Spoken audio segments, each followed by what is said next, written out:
Alors dans cette vidéo, nous allons voir vraiment tout le petit matériel. Alors cette fois-ci, c'est aller vraiment peut-être en profondeur. Je préfère être très large. Alors vous n'avez pas besoin de tout pour faire du chocolat. Mais en tout cas, ça vous permettra d'avoir une idée de ce qu'on peut utiliser. Et ça permet d'avoir un panel bien détaillé, bien large. Alors aussi bien pour les moules à chocolat, pour les intérieurs, pour tout ce qui est intérieur, hein, j'appelle la ganache, le praliné, etc. Et aussi tout ce qui est donc les mousses pour faire les gâteaux et tout.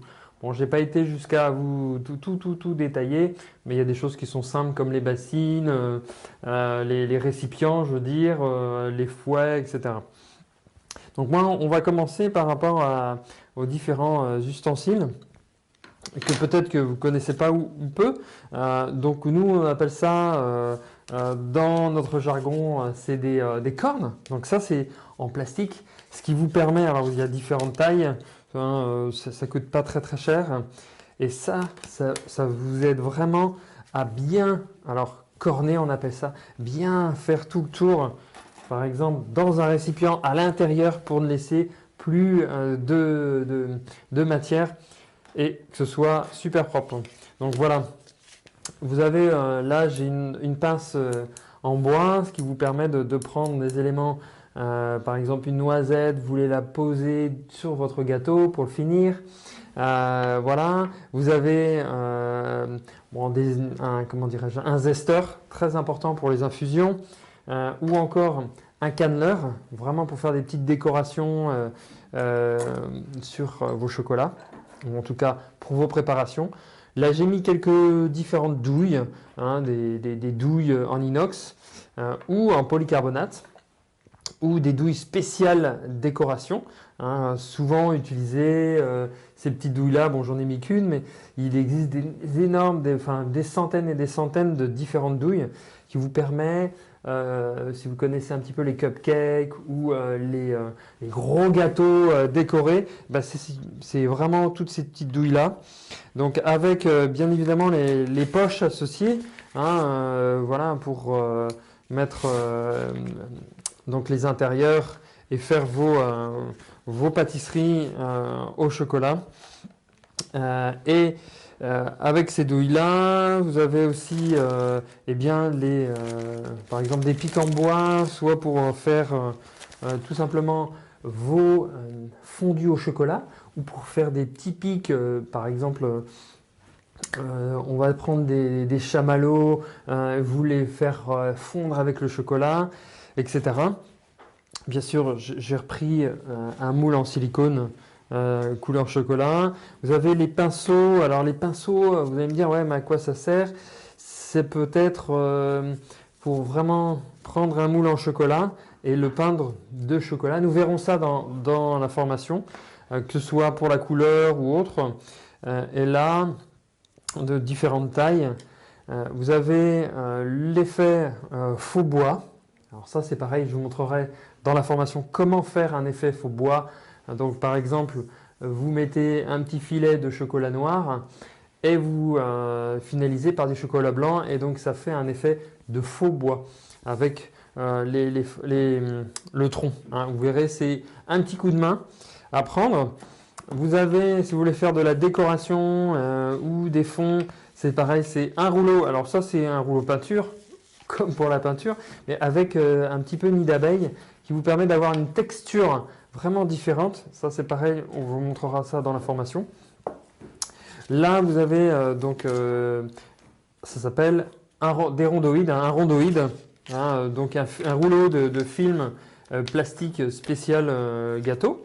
Et avec ça, vous pouvez réaliser vos rubans, vous pouvez réaliser des faux bois, etc. Donc tout ça, c'est pareil, ça sera expliqué dans la formation.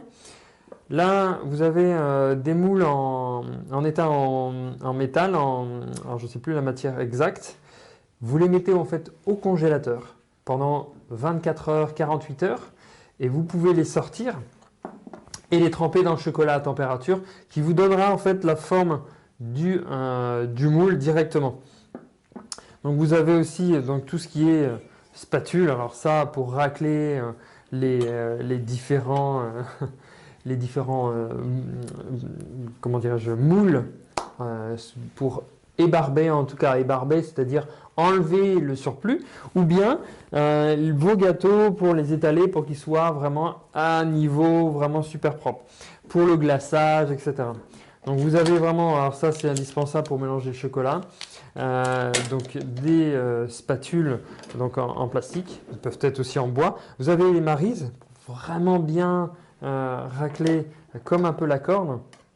Donc après, bon, des ustensiles classiques, un petit couteau à dents, ou vous avez aussi, pareil, un moule à pommes pour vraiment bien enlever ou faire des formes de demi-sphère.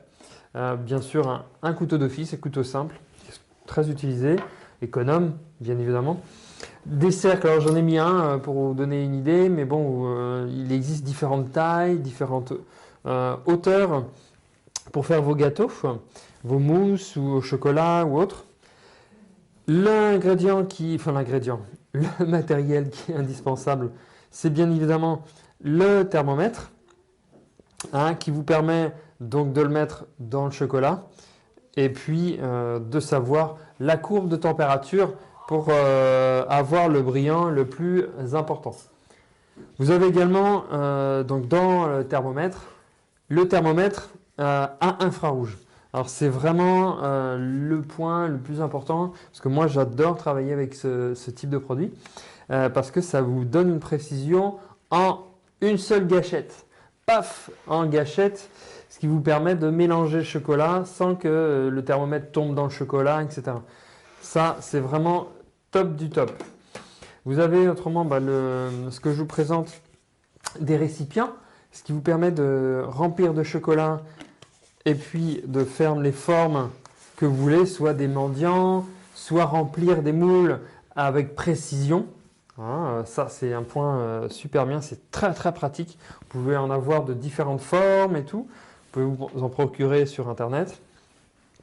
Alors, vous avez aussi les râpes, les râpes pour faire des zestes, pour faire des râpes vraiment de façon propre. Là, vous avez aussi une râpe pour faire des copeaux en chocolat, pour le dessus des gâteaux, par exemple. Bon, un fouet, vraiment aussi des récipients en inox. Je préfère vraiment utiliser l'inox que le plastique, parce qu'en général, j'utilise peu le micro-ondes. Donc voilà, ça. Et puis un point pour les chocolats. Ça s'appelle des fourchettes. Alors vous avez ici 3 modèles de fourchettes. 3 modèles à 3 dents, 2 dents. Et puis c'est la fourchette spéciale truffe. Voilà, donc une fois que vous avez votre truffe de fête, vous la mettez directement dans la poudre de cacao. C'est pareil, c'est quelque chose qu'on verra dans la formation. Et vous le faites tourner beaucoup plus facilement avec ça. Et ça permet en fait, avec votre petite boule de truffe, eh bien, de secouer, de tapoter pour enlever le surplus de cacao. Alors là, pareil, 2 dents et 3 dents, ça dépend vraiment de la taille de vos chocolats. Il existe des 4 dents ou plus. Alors, en plus, souvent fait sur mesure. Et ça vous permet vraiment de tapoter votre bonbon au chocolat une fois que vous l'aurez enrobé. C'est pareil, c'est une technique que l'on verra dans la formation. Donc vous avez aussi une grille où vous pouvez déposer vos chocolats donc dessus ou des choses plutôt à égoutter éventuellement. Donc voilà. Ça, vous avez des triangles, on appelle ça un triangle. Vous pouvez trouver ça, c'est du matériel de maçonnerie. Ça vous vraiment permet une fois que votre table de travail est enlevée de vos outils, vous pouvez en fait ramasser tout le chocolat qui est en trop directement là-dessus, ou bien directement dans les moules en chocolat pour vraiment donc enlever le surplus. Ça c'est pareil, c'est une technique qu'on vous montrera directement. Je voulais parler aussi des cornets. Alors ça, c'est quelque chose qu'on peut utiliser souvent pour faire l'écriture. Ça, j'ai dédié un chapitre, un module exprès pour ça, pour vous montrer, pour que vous appreniez à utiliser un cornet, pour que ce soit simple d'utilisation. Pour le faire, pour le réaliser, pour le remplir, pour l'écrire. Alors, différentes formes et tout, et ce qui vous permet d'avoir des choses vraiment sympas avec ça. Hein. Donc là, c'est fait souvent, la plupart du temps, avec du papier sulfurisé. Et donc après, vous avez votre papier sulfurisé, vous le découpez d'une certaine façon, et puis vous le formez. Donc après, des petits ramequins pour ça. Et je vous ai préparé aussi comme matériel, alors, top, alors, déjà utilisés, mais au moins, c'est des colorants à base de beurre de cacao qui vous permet, alors des colorants naturels pour la plupart, certains un petit peu moins, mais ça vous permet vraiment d'ajouter de la couleur à vos chocolats.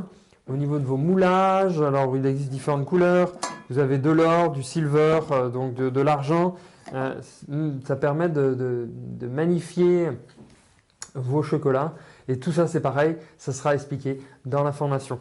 Hein, voilà.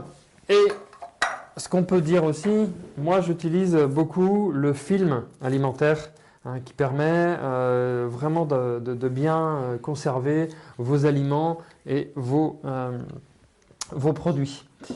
Voilà pour cette vidéo. J'espère que ça vous a permis de faire le tour un petit peu des ustensiles qu'on peut utiliser en chocolaterie.